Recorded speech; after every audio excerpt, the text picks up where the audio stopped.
साथियों, सबसे पहले तो जिस साथी ने ये फिल्म बनाई है उसके लिए एक जोरदार ताली हो जाए। और ये सुनकर बहुत अच्छा लगा कि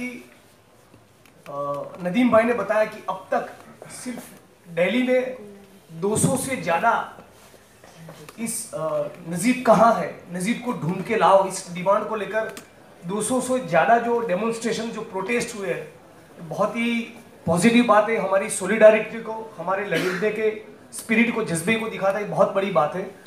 और मैं पूरी फिल्म देख रहा था तब लगातार मुझे रोहित के साथ साथ कौसर बी की याद आ रही थी।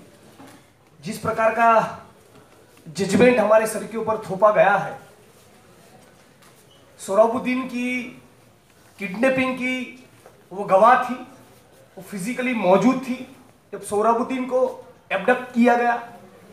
गुजरात की पुलिस उसको किडनैप करके ले जाती है, एक कॉन्फिडेंशियल जगह पर उसको रखा जाता है, उसके ऊपर बलात्कार होता है।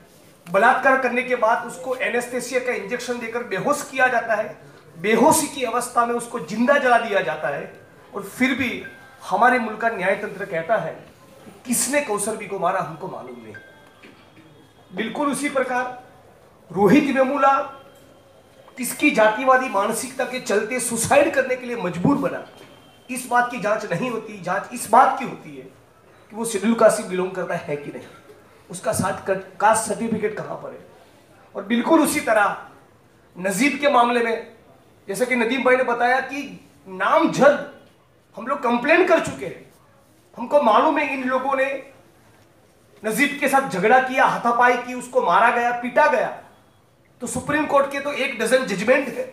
कॉग्निजेबल ऑफेंस डिस्क्लोज हो, इतनी मात्रा से एफआईआर करना है, इन्वेस्टिगेशन होना है, ये सारे जजमेंट सब कुछ धरे के धरे रह जाते हैं जब बात गरीब को न्याय देने की आती है। और उसमें भी यदि आप दलित और मुसलमान हैं तो भूल जाइए, इस मुल्क में आपको न्याय मिलेगा।